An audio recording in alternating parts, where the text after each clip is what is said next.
Falar um pouco de oftalmologia e biomateriais para vocês. Depois que vocês me disseram que implante a gente precisa atravessar o Atlântico a nado, eu convidaria vocês então a dar a volta ao mundo nadando. Porque o Brasil está absolutamente a pé no que diz respeito a qualquer tecnologia na área óptica, na área da medicina oftalmológica. Principalmente porque a única empresa que a gente tinha que desenvolvia coisas de nível, chamava Opto, foi uma empresa que resolveu acreditar no governo PT e fez um projeto de um telescópio para se colocar fora do espaço, lá no espaço, fora da atmosfera, e investiu tudo que tinha, saiu um pouco da medicina e foi para esse lado e obviamente tomou um calote bilionário do governo, que praticamente quebrou, agora eles estão começando a tentar retomar. Então eles que faziam os melhores microscópios brasileiros, cirúrgicos e tal, a empresa ficou muito mal. Mas enfim, eu fiz o seguinte, eu acho que fiz certo depois que eu vi a primeira palestra, eu dividi isso aqui em duas coisas. Agora eu vou adicionar, se me permite. Claro. Você levantou a volta na frente do outro. No Brasil, jamais depende do governo. Jamais depende do governo para nada. O que funciona nesse país se chama iniciativa privada. Então veja, o ano passado a gente veio aqui para fazer uma aula, assim, apresentar a oftalmologia para o grupo de biotecnologia. Hoje eu trouxe assim um apanhado daquela primeira do ano passado, mas eu foquei numa coisa que você já disse, que são as lentes intraoculares, porque hoje talvez a minha paixão hoje é uma coisa que me aflige, que é a presbiopia. Eu e o Marcelão estamos de óculos aqui. Até a plateia é uma porção diferente do que é a população, porque são poucos os que estão usando óculos aqui, né? Quem que precisa de correção óptica na plateia? Seja a lente de contato. É que tem uns lentes de contato aí que estão escondidas. Mas então já precisou, né? E já resolveu. Então a lente de contato, que é um dos materiais mais fáceis de entender, que são as lentes de silicone hidrogel. São polímeros. A grande dificuldade de se obter uma lente de contato de qualidade é realmente ter polímeros hidrofílicos com grande afinidade por água e que existam entre as moléculas espaço para o oxigênio passar.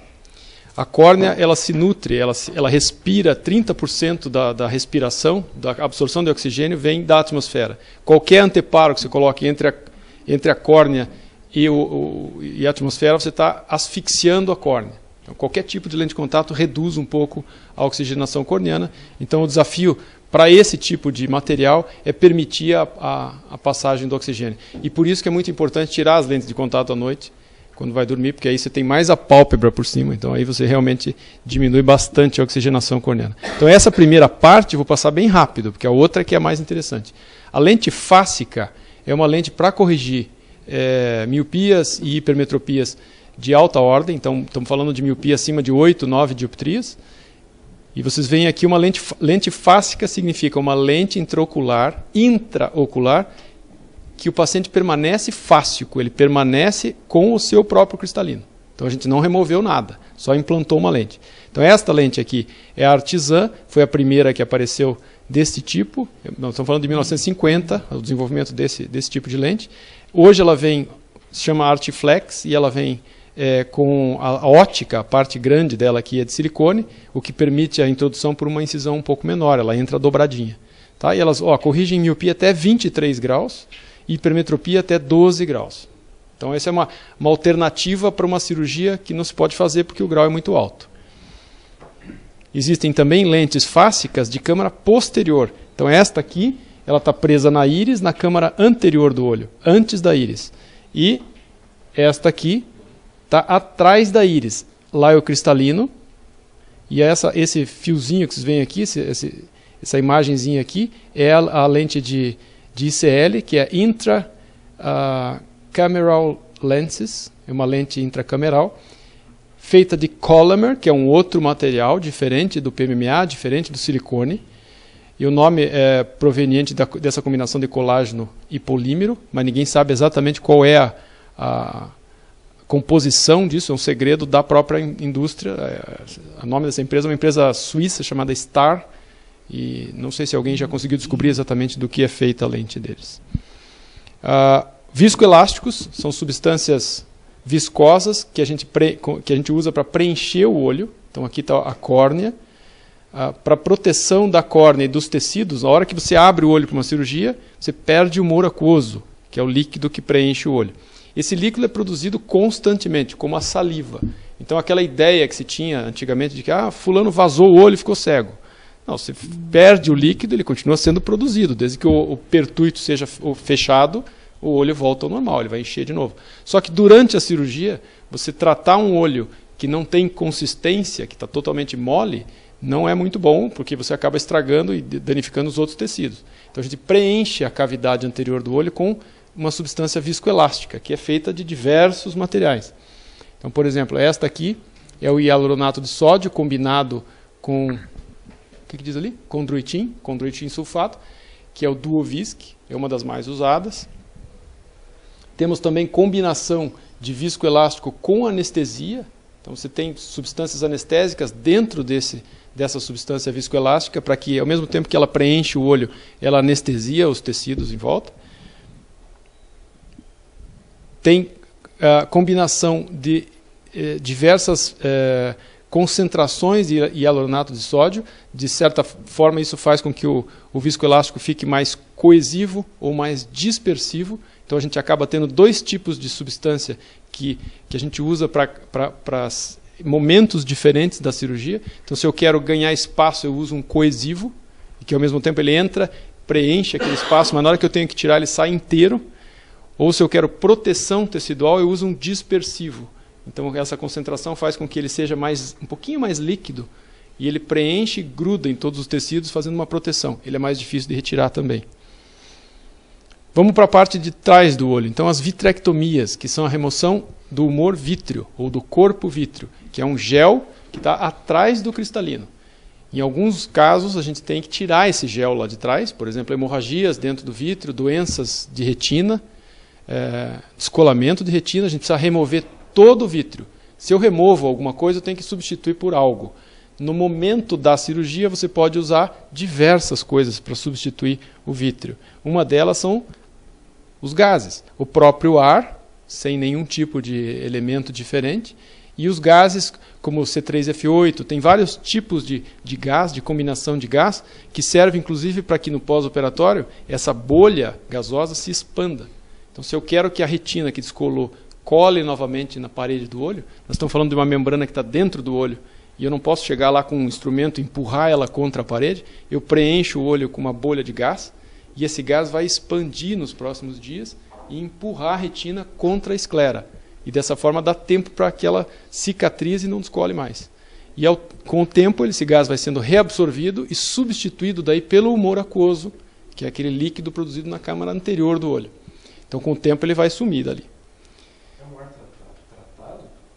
Não, o C3F8 tem vários gases. Deixa eu ver se eu tenho aqui. Ó. Tem o SF6. A composição deles, eu vou te confessar que como eu não faço retina, não sei exatamente do que se trata, mas são gases medicinais. Se compra em balas prontas já, tem os cilindros prontos com o gás, em diversas concentrações. Então, específico para isso. Tá? Então, aqui você veja a diferença entre o ar, o peso molecular do ar, e o peso molecular de um C3F8. E esses gases, cada um deles tem uma característica de expansão diferente. Então, tem gás que expande e multiplica-se por 3 vezes o tamanho da bolha que você colocou. Então, você precisa saber também o que vai pôr e quanto vai pôr para não explodir tudo lá dentro. Né? Você põe uma bolinha pequena, ela vai ficar 3 vezes maior depois. Você tem conhecimento de alguma outra área da medicina que usa gás para fazer esse tipo de... Foi a primeira vez que eu escutei isso, a nossa aula aqui é bem em discussão, bem aberta. Assim, então, a primeira vez que eu escutei isso, coloca de gás no olho, que loucura, né? Você tem conhecimento de alguma outra? Eu acho que não. O ar é usado em várias coisas, né? Existem algumas especialidades, até eu acho que a neurologia, que usa o ar para fazer provocar uma... como é que chama aquilo quando o pulmão perde o gás?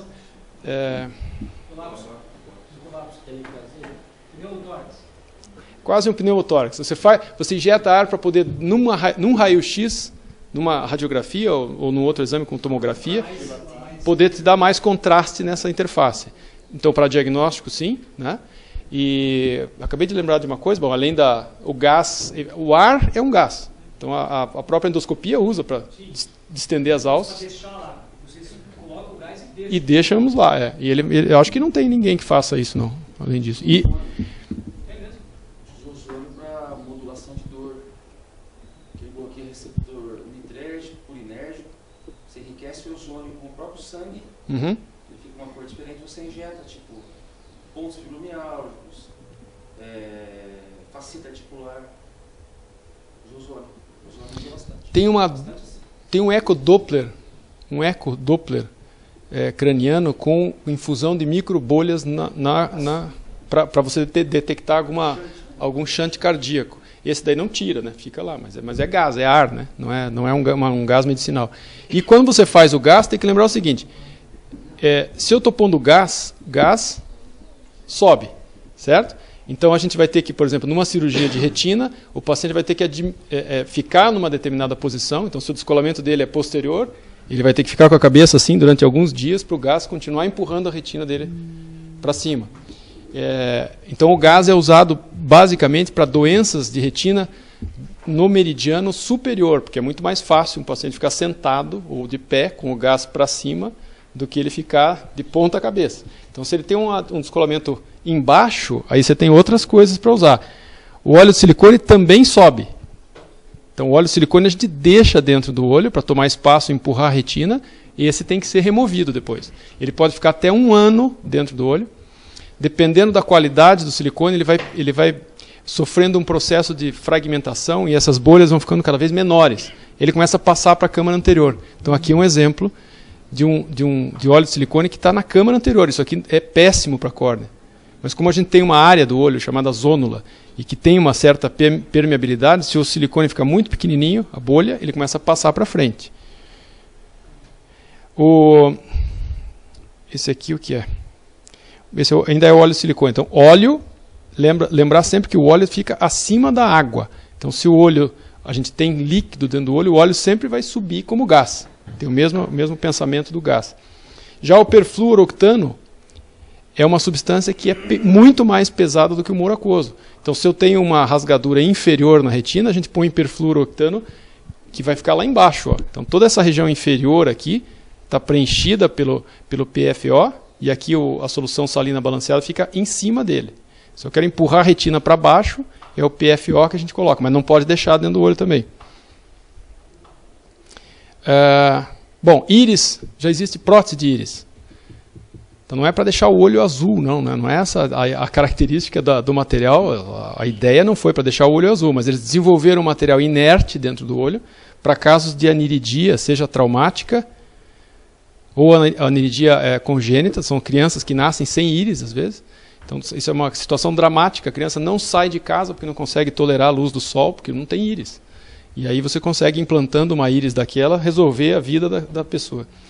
Válvulas para glaucoma. Essa tem uma famosa, a válvula do Susana, que é o Remo Susana, é um médico e um cientista paulista que desenvolveu uma válvula específica para glaucoma. Então as válvulas são esse prato aqui é colocado sob a conjuntiva, à distância, fora do olho, e um tubinho de silicone entra dentro da câmara anterior. O glaucoma, como você sabe, é uma doença em que tem um desajuste entre a produção do humor aquoso e a absorção do humor aquoso. Então, se você produz e não consegue absorver, a pressão sobe. E é uma doença muito traiçoeira, não dá sintoma e leva à cegueira.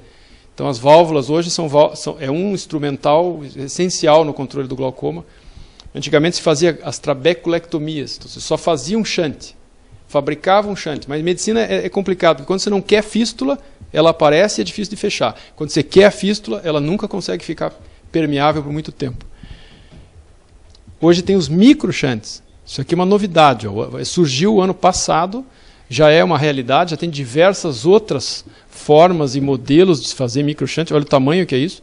Então aqui você é quase como um trocáter, só que ele fica lá, o humor aquoso vai entrar na luz desse shunt aqui, assim, desse trocáter, e vai sair embaixo da conjuntiva, não fica vazando. Ele vai ser coletado sob a mucosa conjuntiva, e é mais uma forma da gente extravasar o líquido de dentro do olho e diminuir a pressão. Não, esse não. A própria distensão da conjuntiva atua como um fator limitante, né? Ela tem uma certa elasticidade, ela vai até um determinado ponto e para. E aí é só absorvida pela corrente sanguínea. Este aqui é um capítulo que me interessa bastante. Eu acho que isso aqui é um projeto, eu tenho já delineado, só não trouxe ainda para o Marcelo ver. Os anéis estromais, na verdade, essa ideia surgiu nos Estados Unidos, era uma ideia para correção de miopia. E era um anel, de fato, era um círculo perfeito, só tinha uma aberturinha aqui, e você colocava isso dentro da córnea para corrigir miopia. Então, corrigir miopia tem que aplanar a córnea, e esse anel aplana a córnea. Foi um fracasso.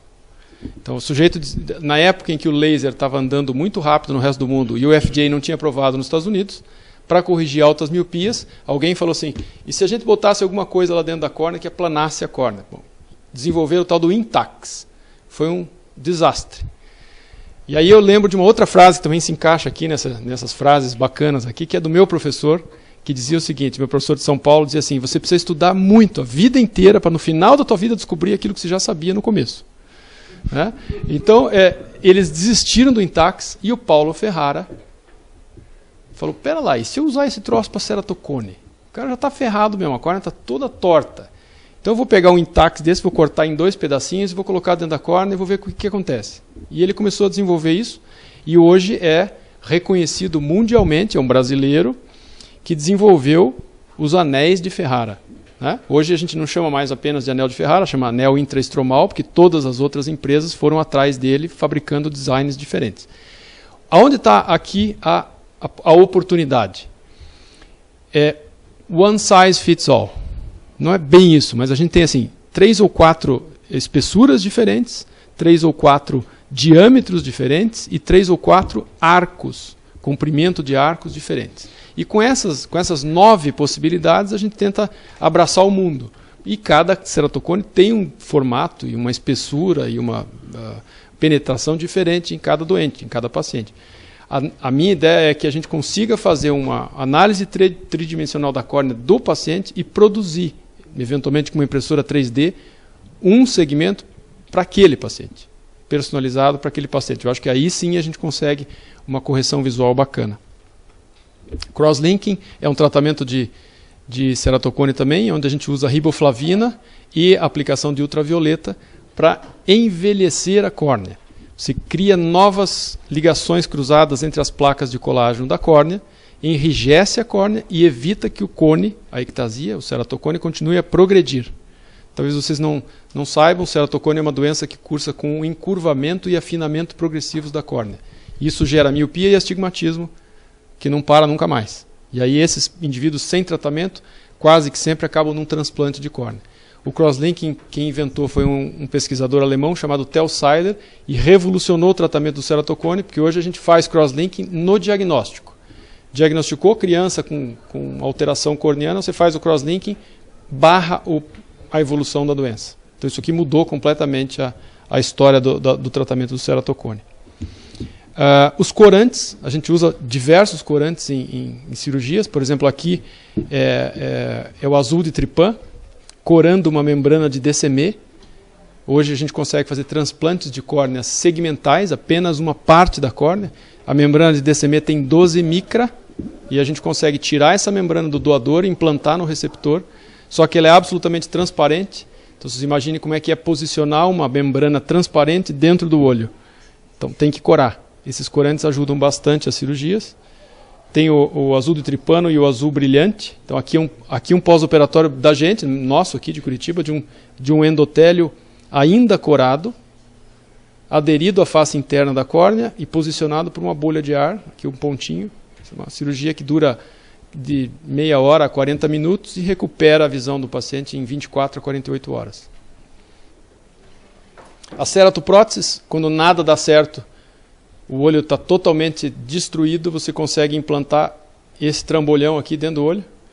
essa parte aqui é o que vocês estão vendo aqui, ó. Então, isso é um caminho óptico para levar a luz até a retina. Tudo isso aqui fica aqui. O paciente enxerga por um furinho, na verdade. Só na região central. É uma visão só como se fosse através de um cano de água, né? Vamos dizer assim. Você não tem visão periférica. Mas para quem estava cego, às vezes eu consigo 100% de visão com isso aqui. Os chips retinianos, a gente já falou ano passado sobre isso, que isso aqui já é uma realidade, já existem diversos pacientes operados no mundo inteiro. Lembrando sempre o seguinte, chip, isso é uma retina totalmente destruída por uma doença chamada retinopatia diabética. Então, é extensamente tratada com laser, o paciente não enxerga mais nada. Então, entre você ficar no escuro pleno e você ter um chip que te dá o caminho da porta, por exemplo, não é uma visão de leitura. Mas é uma visão que permite a pessoa não se bater, não ter que andar no braço de alguém, nem com bengala. Mas isso já é realidade, né? Já existe diversos trabalhos. O MIT, por exemplo, já publicou muito sobre isso. Eles usam esse óculos para fazer essa interação entre a luz que está chegando, filtra a luz e manda para o chip. E isso traduz, depois o cérebro traduz isso em imagem. Mas aqui vem o capítulo que eu queria falar com vocês. Então deixa eu ver quanto tempo eu demorei. Putz, 20 minutos. Teoricamente eu tinha que terminar aqui. Bom, as lentes intraoculares, como o Marcelo já falou, na década de 50, observando um sujeito que foi para a guerra, para a Segunda Guerra Mundial, e que tinha um estilhaço da carlinga, que é aquela cobertura do avião, dentro do olho dele, e o olho estava absolutamente inerte. Ele não enxergava muito bem, obviamente, por causa da cicatriz, da penetração daquele corpo estranho, mas não tinha reação inflamatória nenhuma. E aí o Harold Hindley disse assim, pera lá, como é que esse troço está aí dentro e não reage? Não faz uveíte, não faz infecção, não faz nada. E ele foi lá descobrir que o polimetilmetacrilato, que é um acrílico, é tolerado dentro da câmara anterior do olho sem reação inflamatória alguma. Daí, então, nós estamos fazendo assim, a gente está operando os pacientes com catarata, tira o cristalino, deixa o sujeito sem cristalino, com um óculos de 15 dioptrias, 15 graus. E se a gente bolasse uma lentezinha para ficar dentro do olho desse material e que evitasse o uso de um óculos tão pesado? E aí começou a história da lente intraocular. Então esse é o Sir Harold Hindley. E a evolução das lentes foi relativamente rápida. De 1949, quando ele apresentou os primeiros trabalhos, até 2003, vocês vejam que tem 50 e tantos anos, mas a gente chegou ao ponto... Vocês vão ver o que eu vou apresentar agora, de ter lentes trifocais. O ano passado eu vim apresentar lente bifocal. Já tem lente trifocal. Já tem lente pseudoacomodativa, que usa a própria musculatura do olho para tentar acomodar. Porque aí é o seguinte, por que eu gosto tanto disso? Porque eu estou presbítero, que nem o Marcelão lá, ó, lendo com óculos. Agora, em 2017, durante o Congresso Internacional de Portugal, eles já criaram uma Sociedade Internacional de Presbiopia. E algum colega maldoso já me fotografou lá, aqui para ler, sem óculos, sem chance. Então veja, qual é a relação da presbiopia? Vou falar um pouquinho da doença primeiro, para vocês verem o quanto é legal a lente. Qual a relação entre presbiopia e idade? Todo mundo já sabe isso. Depois dos 40 anos, meu braço ficou curto. Na verdade, a gente vai perdendo capacidade acomodativa. O cristalino, que é aquela lente que vai virar a catarata, ela tem uma certa flexibilidade. Então, o músculo em volta do cristalino, quando a gente vai ler alguma coisa a 35, 40 centímetros, ele contrai, essa lente muda de formato e traz o foco lá do infinito aqui para 30 centímetros para a gente poder ler. Então, a relação com a idade é sabida. Mas, mesmo agora, ó, aqui nós temos trabalhos de 2013, ainda falando sobre como é que é essa relação com a idade, por que algumas famílias têm mais cedo, outras têm mais tarde. Aí se descobriu, nesse pessoal que continua desenvolvendo estudos sobre presbiopia, que tem uma relação com temperatura. Então veja, na Índia, a média do aparecimento da presbiopia é aos 37 anos. Enquanto que na Noruega é aos 46, porque a Noruega é muito mais frio. Então o clima interfere na idade em que a pessoa vai começar a apresentar presbiopia. E aí essa imagem foi fantástica. O sujeito mostrou o seguinte: talvez a comparação de textura e comportamento do cristalino de uma criança seja fácil da gente entender se a gente comparar isso com uma gema de ovo. E a gema de ovo é encapsulada e absolutamente flexível. Você modela ela do jeito que você quiser. O cristalino de uma criança é assim. Se a gente botar o ovo dentro a 100 graus, ele vai virar um ovo cozido. O olho humano não está a 100 graus, mas ele está há 40 e tantos anos a 36 graus. Ele vai sofrer o mesmo tipo de desnaturação proteica que o ovo sofre quando você põe ele dentro da água a 100 graus. Então ele fica menos flexível, muda de cor, então ele vai amarelando e vai perdendo flexibilidade. Relação com longevidade. Então, por exemplo, no Haiti a prevalência da presbiopia é só 16%, enquanto é 31% nos Estados Unidos. Mas espera lá, os Estados Unidos têm uma longevidade muito maior do que o Haiti. Só que o assim chamado terceiro mundo está melhorando também. As pessoas estão vivendo mais, aqui no Brasil estão vivendo mais do que viviam há 20 anos atrás. Então, o que era 1,1 bilhão de presbitas em 2011, serão 3,4 bilhões de pessoas em 2040. Então dá para entender aqui que a indústria está muito interessada nisso. E o Haiti é quente, né? Sim, o Haiti é quente, tem mais isso. É que aqui a gente está falando só sobre longevidade, sim, né? Mas no outro estudo tinha a ver com temperatura. Tinha a ver com temperatura também. Mas veja só, isto aqui explica por que todas as indústrias estão envolvidas no desenvolvimento de algum tipo de tratamento para presbiopia. Mas o negócio o Haiti dá um terremoto, nada com cada população. Os Estados Unidos dá um terremoto, morre um. Então vamos lá. Global Burden of Potential, o GPD. Estima-se que o mundo perde em produtividade decorrente da presbiopia não corrigida cerca de 25 bilhões de dólares por ano, o que é 0,035 do GDP. Tá? Então esse é aquele sujeito que não está enxergando direito, então ele perde produtividade. Não está enxergando direito e não foi lá ver o óculos dele ainda, né? Tá? Bom, 2017, o que ainda é hoje a forma mais eficiente de se corrigir presbiopia? A troca refrativa do cristalino, que é um eufemismo para a cirurgia de catarata. Antes a gente só operava o cristalino de uma pessoa quando ela tinha catarata. Então ela tinha presbiopia, hipermetropia, astigmatismo, mas o cristalino estava transparente, deixa ele lá. Põe um óculos nele. Hoje a gente já admite antecipar a cirurgia do cristalino, mesmo quando a pessoa ainda não tem catarata, para poder resolver o problema da presbiopia. E os implantes são assim, ó. Vocês já vão ver que legal que são essas lentes aqui. Cada anelzinho desse aqui é uma distância de foco diferente. E por isso que ela é multifocal. Tá? Eu costumo dizer nas palestras de medicina que no futuro próximo a gente nunca mais vai operar catarata. Porque ninguém vai chegar a ter catarata. Nós vamos ter tirado o cristalino dele quando ele começou a ficar presbita. Bom, vamos lá. Quais são as coisas que a gente tem que considerar quando faz uma cirurgia implantando uma lente multifocal? Qualquer astigmatismo vai interferir no resultado final. Vocês sabem o que é astigmatismo? Matsomeno? Quando a gente imagina o olho humano, a gente imagina tudo redondinho. Mas a córnea, que está aqui na frente, ela tem uma diferença de curvatura entre a curvatura horizontal e a vertical. E essa diferença de curvatura a gente chama de astigmatismo. O astigmatismo faz com que, mesmo que a pessoa enxergue perfeitamente focado, ela vai ter um foco aqui e um foco aqui. Ou um foco aqui. Então a letra T, você vai enxergar uma letra T focada, mas tem uma sombrinha atrás dela. Isso é astigmatismo. Quando a pessoa tem uma lente monofocal dentro do olho, ou seu próprio cristalino, ela tolera até 1 grau de astigmatismo sem prejuízo para a qualidade visual. O computador central aqui consegue dizer, não, essa sombrinha aqui é desprezível, não vou ver. Chama-se neuroadaptação.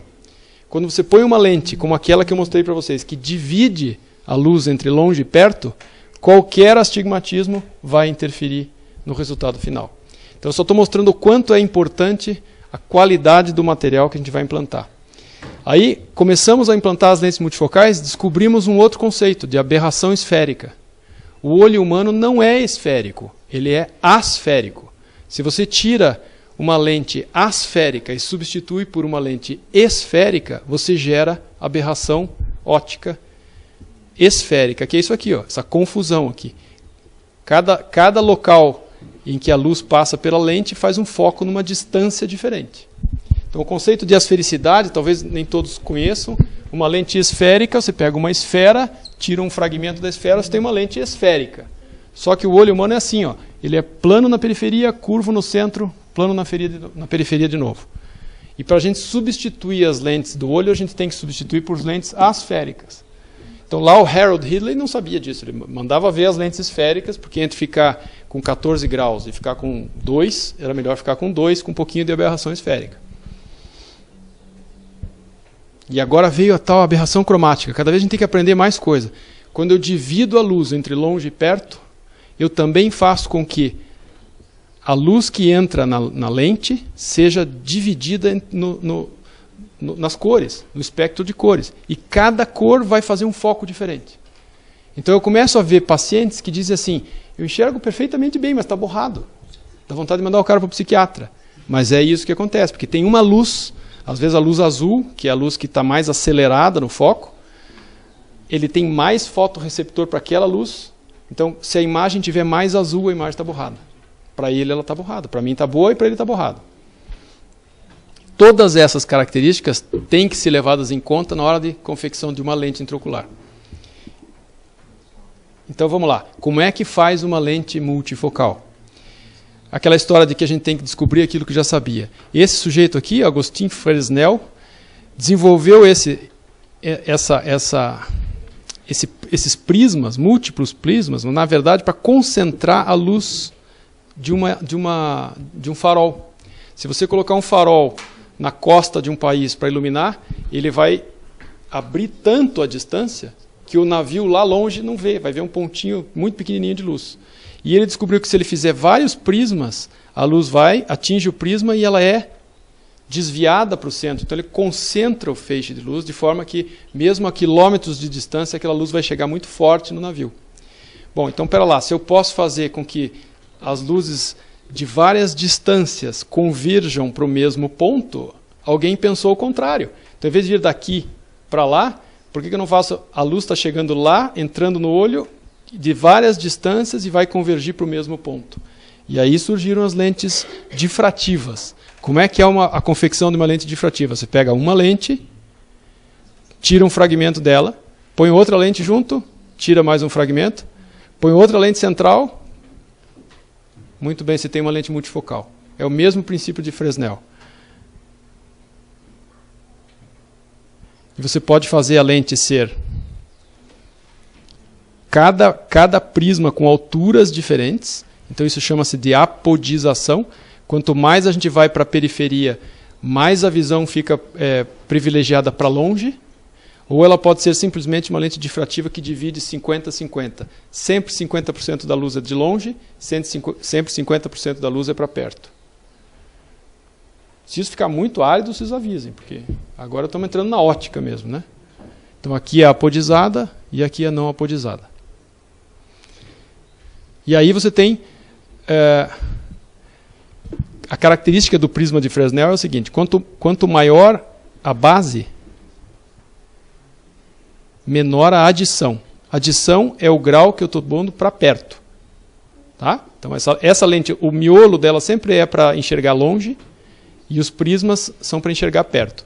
Então, por exemplo, se eu quero uma adição de 1,75, eu vou estar pondo foco aqui a 80 centímetros. Então eu tenho que fazer uma base maior no prisma. Eu quero mais adição, quero trazer o foco mais perto. Eu tenho que fazer uma base menor no prisma.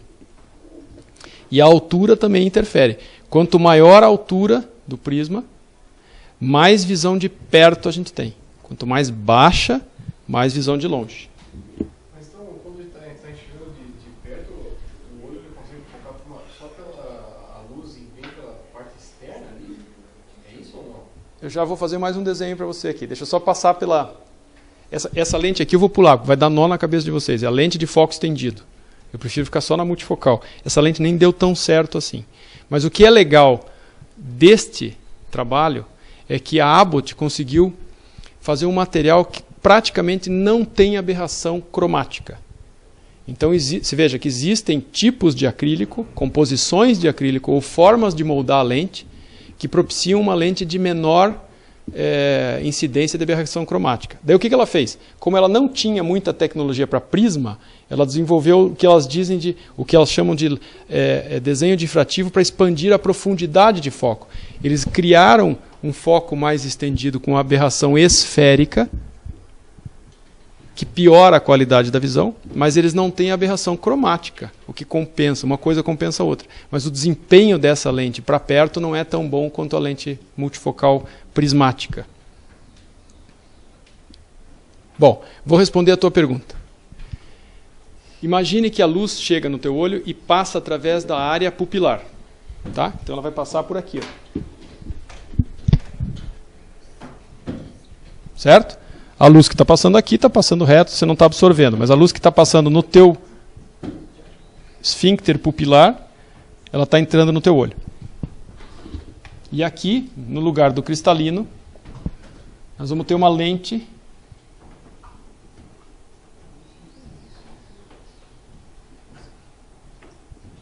que tem diversas distâncias focais. Então a luz que passar aqui no centro, ó, ela vai trazer a informação visual, a informação de imagem do infinito. E vai focar na tua retina lá. A luz que passar na periferia e pegar o prisma aqui, na verdade ela vai vir daqui, ó. Ela vai vir de perto, vai chegar lá e vai focar aqui também. Então aqui você vai estar lendo o teu livro. Certo? Deu para entender agora ou não? Quem divide a luz é a lente que está dentro do teu olho. Então a luz chega, uma parte da luz vai estar focada para longe e uma parte da luz vai estar focada para a distância que eu decidi que vai estar. E essa é a diferença entre as várias lentes. Deixa eu pular um pouquinho, que isso aqui é muito chatinho. São os desenhos das lentes, mas o que é mais bacana é isso aqui. Ó. Então nós estávamos falando de lentes bifocais. Só que o que se descobriu nos últimos 5 anos, e isso é uma coisa bem recente, é que a lente bifocal com prisma tem uma parte da luz que foca para longe, uma parte da luz que foca para perto e uma parte da luz que se perde. Então os pacientes diziam assim, eu consigo ler, mas eu tenho que pôr aquele capacete de minerador para poder ler. Tem que ter tanta luz que é quase a mesma coisa que ter um óculos, porque eu tenho que ficar embaixo de uma luminária e tal, era difícil. Então era mais ou menos a proporção de luz perdida, era assim, ó. Você tinha 50% da luz que entrava no olho era para longe, 38% era para perto e mais ou menos 12% era perdido. 12% de energia luminosa perdida. E isso era muito ruim. Aí o sujeito pegou e disse assim, deixa eu ver esse desenho de bifocal de novo. E começou a brincar com o desenho das lentes no laboratório. Isso foi feito na Alemanha, no laboratório da Carl Zeiss. Então ele viu o seguinte, ó, se eu tenho 40% de visão para longe e 40% de visão para perto, está faltando 20% aí. Para onde é que foi parar esses 20%? Ele descobriu que a cada prisma que ele adicionava na lente, esse prisma gerava um segundo prisma com uma ordem duplicada. Então, se eu tinha um prisma de 3,5 de adição, eu acabava gerando um outro prisma de 7. Então, vocês vejam aqui a visão de longe, a visão de perto, de 40 centímetros mais ou menos aqui, e aí uma parte dessa energia acabava sendo desviada como se existisse um segundo prisma de 7 dioptrias. E este aqui dava uma visão a 12 centímetros de distância. E ninguém lê nada a 12 centímetros de distância. Então ele teve a seguinte ideia. Se eu dividir isso aqui por 1,5, este aqui, o que eu perco no 1,5, eu vou jogar para o 3. E aí eu vou absorver essa energia que eu estou perdendo. E daí nasceu a lente trifocal, que é a lente que tem foco à distância, a meia distância, 80 centímetros, e perto, 30. Então hoje esse aqui é o standard mundial, lente trifocal. Todo mundo que quer operar hoje quer usar uma lente dessas. E tem diversas lentes trifocais no mercado. Deixa eu pular um pouquinho aqui. Então, por exemplo, a Atelisa trifocal, uma lente da Carl Zeiss, que foi essa empresa que eu falei para vocês, que eu acho que quem está em medicina sabe quem é Zeiss. Eles têm um foco a 40 centímetros e a 80 centímetros. Muito bem, só que Veja como a coisa foi rapidinha. Eles ganharam mercado assim, rapidamente. Em 2 anos passou a ser a líder de venda de lente multifocal no mundo. Só que aquela meia distância, aqui no Brasil, a gente começou a perceber que ela não era tão acessível aos pacientes. Se perguntava da meia distância, falava, pô, você gastou tanto dinheiro, cara, você está falando assim. O que acontece é o seguinte, 80 centímetros é o tamanho do braço de um sujeito de 1,90 m. Então eles erraram um pouquinho no cálculo. Aí, em seguida, vieram Quando alguém mostrou isso aqui, ó, é o braço de uma pessoa de 2,5 m, não é nem 1,90 m, 2,5 m. Então, pô, o cara com 2,5 m tem um baita de um bração, aí ele aproveita essa distância aqui. Quando a concorrência viu, começaram a surgir Panoptix, da Alcon, que é uma divisão da Novartis hoje. Já veio com uma lente diferente e que a distância focal é 60 centímetros. Em 6 meses, a Telisa perdeu 70% do mercado no Brasil. Em 6 meses, depois que eles apresentaram essa lente.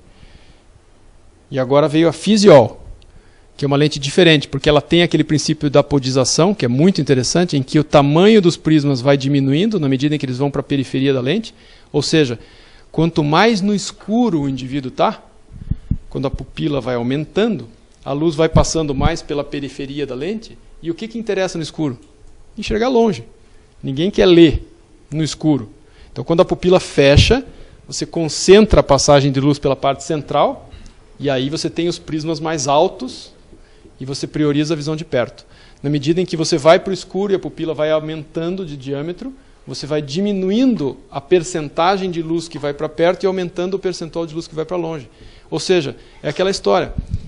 Eles estão redescobrindo aquilo que já sabiam. Porque quem é que não sabe que no escuro a gente não lê? Quem é que não sabe que a meia distância ideal é 60 centímetros? Só que alguém teve que começar aqui, passar para cá, para daí vir a segunda etapa e refinar o resultado. Mas deixa eu só fazer uma pergunta.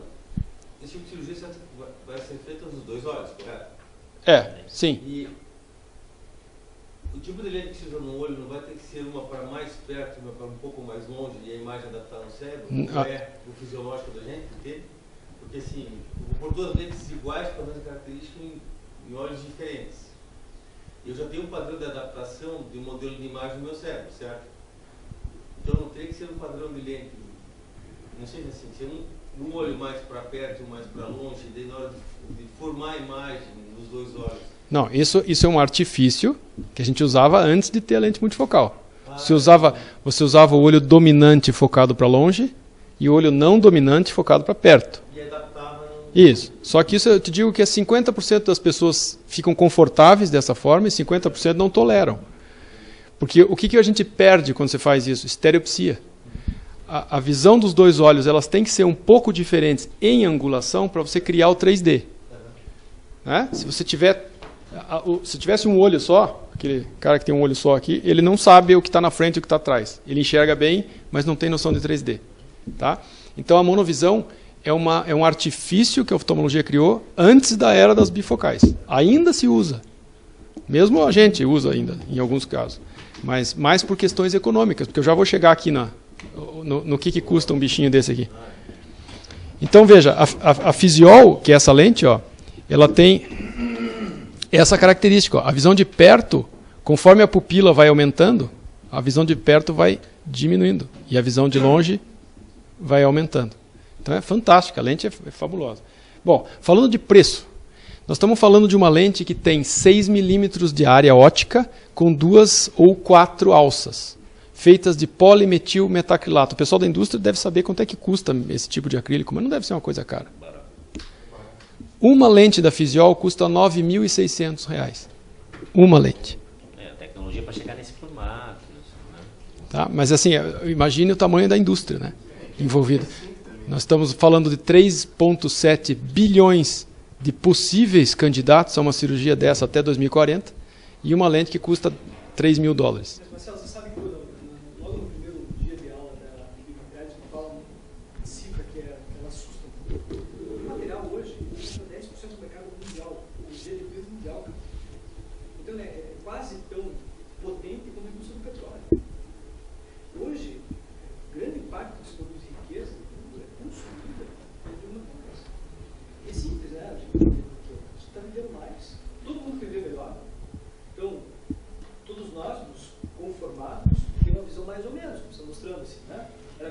nada. O cara tinha catarata, bota o poliuretano acrílico, melhorou. Mas quem é que não vai pagar se o cara tiver condições? Uma lente muito melhor, para enxergar melhor? A resposta que eu tenho dos meus pacientes é o seguinte: eu tô com 55 anos, doutor. Eu tenho que gastar meu dinheiro comigo agora.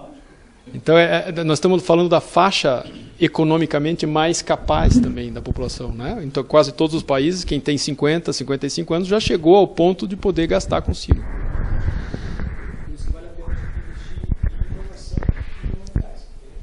Todo mundo vai estar disposto a isso. Certo? Marcelo, e você tem visto alguma coisa com célula-tronco mesenquimal, por exemplo? Tem um laboratório de célula-tronco em Curitiba, né? Na PUC. Sim, tem um aqui, dentro da universidade. Bom, eu vou finalizar as lentes, são mais ou menos essa ideia que eu tinha para passar para vocês, que o material, em oftalmologia, a gente tem desde o ar até os gases e os óleos de silicone, e nada praticamente é produzido no Brasil. Desses biomateriais, a gente tem a matéria-prima, mas não transforma a matéria-prima em produto. Então, oportunidades infinitas. Só que, como eu disse, partir do zero é atravessar o Atlântico, trocar a touca e o óculos e continuar pelo Oceano Índico e depois tem o Pacífico para voltar aqui. É bastante caminho para andar. Eu acho que a gente pode começar com uma coisa simples como aquela do anel, que é uma indústria que já existe no Brasil, já tem a tecnologia para produzir o anel aqui, só falta talvez personalizar. Bom, respondendo a tua pergunta, a célula-tronco hoje em oftalmologia, se fala muito em célula-tronco para reposição retiniana, então as doenças maculares de retina, principalmente a degeneração macular relacionada à idade, que é hoje a maior causa de cegueira não tratável no mundo. Quem é descendente de pessoas mais claras, com olhos claros, como eu, você, etc., a incidência de degeneração macular relacionada à idade em pessoas caucasianas, vamos chamar assim, chega a 35% da população. Então, com as pessoas vivendo mais, nós vamos ter cada vez mais esse tipo de doença. O que se usa hoje? As drogas antiangiogênicas, como a Avastin, a Eylea, são os implantes e as injeções dentro do vítreo para tentar barrar a proliferação de vasos, mas não repor aquelas células que já morreram. Eu não conheço nenhum estudo que tenha efetivamente reposto células neuronais que tenha funcionado. Porque o grande problema do cone, do bastonete, é que uma vez que ele morreu ali, todo o caminho neurológico está lá. Mas ele tem uma correlação. Não sei se você lembra, Marcelo, o indivíduo que mapeou o córtex visual, ele mostrava, por exemplo, aonde estava a visão daqui, periferia superior, aqui, nasal inferior e tal. Então, cada célula tem uma correspondência neurológica central. São muito específicas. Como é que a gente vai fazer isso? Você fabrica uma célula-tronco que vai se transformar em cone bastonete, mas daí você faz como? Você coloca lá e espera que ela saiba como reagir, né? Como funcionar. Então, ainda não tem nada nesse tipo de estudo. Mas uma coisa que eu acho que vai evoluir rapidamente, que o Paulo Brofman, aqui na PUC, está interessado em fazer, é a replicação das células endoteliais para transplante de córnea. Que aí você teria transplante de córnea que não rejeita. Você coleta as células do próprio indivíduo, multiplica e implanta de novo. Porque essa célula não tem uma especificidade, basta ela estar lá. Se ela tiver aderida à membrana DCMA e funcionando, a córnea está transparente. Legal. Você sabe que nós temos uma concorrente, Paulo Brofman, do laboratório. Não é um concorrente, mas que na verdade lá eles são uma instituição que não tem fins lucrativos, né? Então eles não têm essa possibilidade de estar comercializando ou então fornecendo ou prestando um serviço que tem um custo, né? Eles não têm. A gente faz trabalhos com eles, inclusive a gente já foi algumas vezes até lá. Existe a possibilidade da gente estar trabalhando em conjunto para poder, quem sabe, ajudá-los nesse sentido de atração monetária mesmo, né? Porque eles não têm eles não foram constituídos para isso, né? Faz parte como se fosse um banco público dentro de uma universidade que é filantrópica. Então, ela não pode prestar um serviço para a comunidade com fins lucrativos nesse sentido. Aqui não, aqui já é uma coisa diferente. Hoje, legalmente, a gente pode armazenar. E as terapias, eu perguntei porque Butantã, em São Paulo, existem alguns outros lugares que vêm trabalhando já com célula-tronco, e aí a gente está vendo a coisa mais ou menos, só que como não é a nossa área, a gente precisa da área médica para a gente poder acompanhar isso, né? Então, nós temos isso aqui há mais ou menos 10 anos, né? Um projeto. Então, hoje a gente consegue armazenar células-tronco mesenquimais para os indivíduos. As terapias celulares, então, aí é uma função realmente da medicina de regulamentar isso e, obviamente, baseado em evidência clínica, né? Então...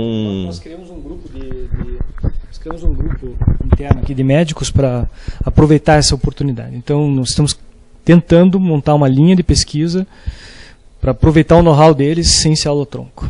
Então, desse grupo faz parte o Jaime Rocha, talvez você conheça, que é infectologista, o Vinícius, que é o cirurgião cardíaco, o Paulo, também lá de São Paulo. Então, a ideia é que a gente comece a fazer estudo experimental com célula-tronco, porque o know-how eles já têm. Pessoal, 12h15 já. Alguém tem mais alguma pergunta aqui para o Marcelo? Vocês viram que a gente foi crescendo em complexidade, né? A hora que chega no olho... Desculpe, gente, eu sei que vocês ficaram meio perdidos. Mas é espetacular, na verdade, né? As coisas que você mostra aqui, eu acho que é bem um resumo daquilo que a gente viu hoje durante o dia inteiro, né? A quantidade de aplicação que a gente tem. E, tentando finalizar, eu diria o seguinte, há 20 anos atrás, uma geração, 1 ou 2 gerações antes da nossa, os nossos velhinhos chegavam desdentados, totalmente banguelos, com uma dentadura na boca, sem enxergar e sem se mexer. Hoje o cara chega com 80 anos, ele quer ter um sorriso bonito, ele quer enxergar, ele quer continuar lendo, né? Ele quer continuar ativo, quer continuar caminhando, e é nisso que repousa boa parte desse mercado e da evolução de materiais de medicina. Medicina só não, medicina e não odonto.